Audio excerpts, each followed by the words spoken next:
Այսօր ներկայացնելու եմ դդմիկով կոտլետների իմ տարբերակը։ Սովորաբար դդմիկով կոտլետները այդքան էլ հստակ տեսք չեն ունենում։ Կոկիկ չի նրանց տեսքը պատրաստման ընթացքում, դա նրանից է, որ նրա մեջ հեղուկի քանակությունը շատ է։ Դրա համար եփվելու ընթացքում ցաքուցրիվ է լինում տապակի մեջ։ Այսօր ես ձեզ ներկայացնելու եմ մի բաղադրատոմս և պատրաստման իմ եղանակը, որի դեպքում շատ կանոնավոր ու գեղեցիկ են լինում կոտլետները։ Վերցնում ենք 3 հատ նորահաս դդմիկներ, որ կորիզներ չունենան, քերում ենք քերիչի մանր անցքերով։ Քերած դդմիկները լցնում ենք ամանի մեջ և շերտ առ շերտ աղ ենք ցանում։ Դնում ենք մի կողմ, որպեսզի դդմիկից հյութն առանձնանա։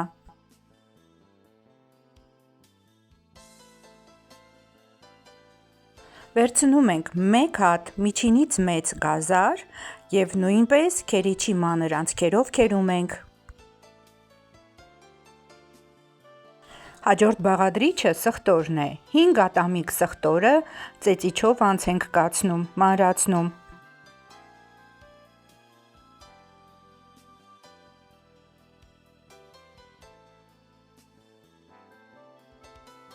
Տեսեք, թե 10-15 րոպեի ընթացքում որքան հյութ է առանձնացել դդմիկներից։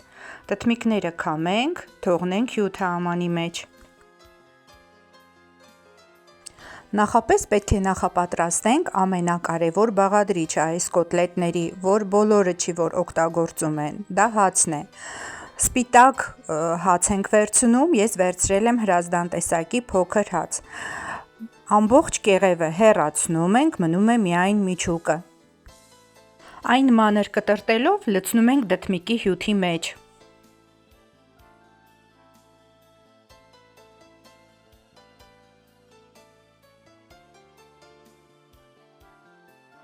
Լավ տրորում ենք, որպեսզի հացը մանրանա։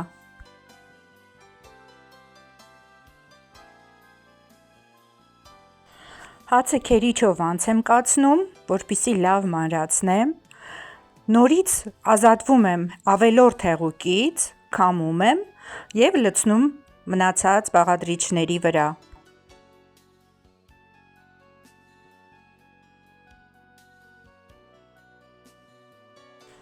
Առաջացած հյութի մեջ շարունակում եմ լցնել հաց։ Մեկ ամբողջական հացից ինձ մոտ շատ փոքրիկ հատված է ավելանում։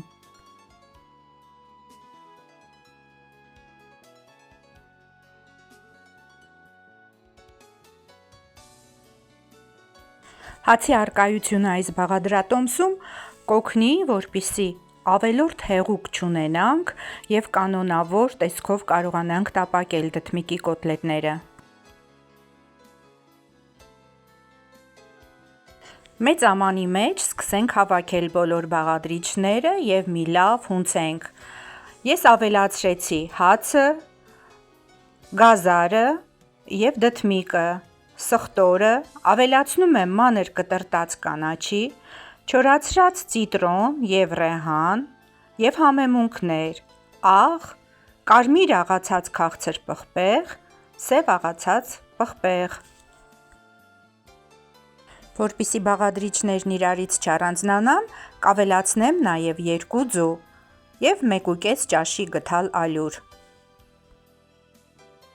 Այս ուտեստի մեջ համեմունքներն ավելացնում ենք ըստ ճաշակի, դրա համար ընթացքում կարող եք համտեսել, եթե որևէ բանի կարիք կա ավելացրեք, կամ կծու, կամ աղի։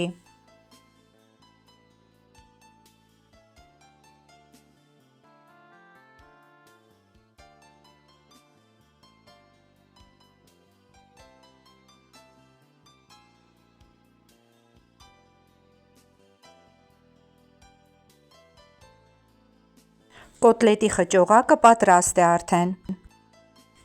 Անցնենք տապակելուն։ Թավայի մեջ առատ բուսայուղ ենք լցնում և տաքացնում։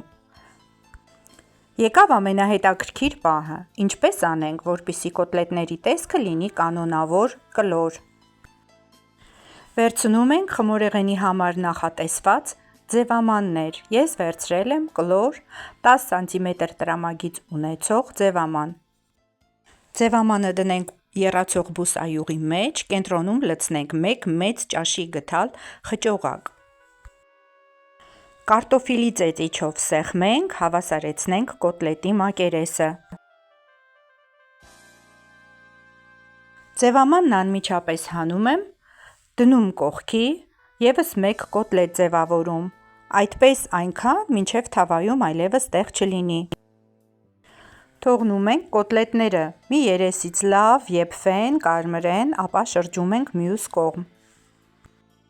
Երբ հաջորդ կողմից էլ արդեն եփվում պատրաստվում են, հանում ենք, դնում խոհանոցային սրբիչի վրա, որպեսզի ավելորդ բուսայուղից ազատվենք,